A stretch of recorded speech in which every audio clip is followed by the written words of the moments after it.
మనం ఈ oil palm తోటలో మధ్యలో నుండి పెద్ద కంతకం తీసినాం. దాదాపు 200 నుంచి 300 మీటర్లు ఉంటుంది. ఇవాళ నీళ్ళు కూడా నిలిచినాయి.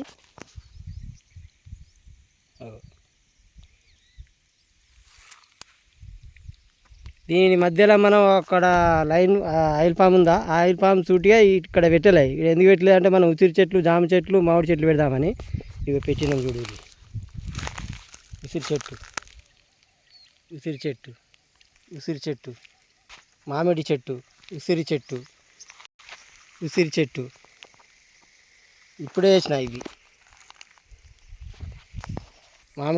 మామిడి చెట్టు. ఇలా 2 లైన్లు కలిపిన, ఇట్లా కానీ ఇట్లా ఇట్లా ఇట్లా. ఉసిరి చెట్టు, జామ చెట్టు, ఉసిరి చెట్టు, మామిడి చెట్టు భీమవరం నుంచి తెచ్చినాయి. ఉసిరి చెట్టు, సపోటా చెట్టు,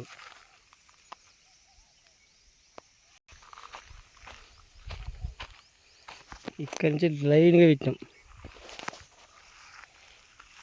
ఉసిరి చెట్టు, ఇది పాల చెట్టుకు సపోటా చెట్టును అంటుకట్టిల్లు. ఇగో ఇది సపోటా చెట్టు, ఇది పాల చెట్టు. ఇది పాల చెట్టుకు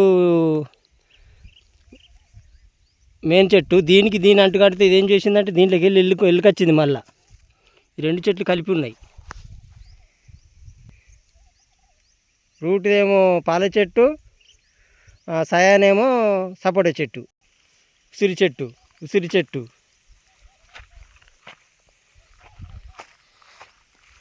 ఇదే లైన్లో ఒక 4-5 ఆయిల్ పామ్ పెట్టినాం. మళ్ళీ లాస్ట్కు ఆయిల్ పామ్, ఉసిరి, మామిడి, ఉసిరి, ఉసిరి, ఆయిల్ పామ్, జామ,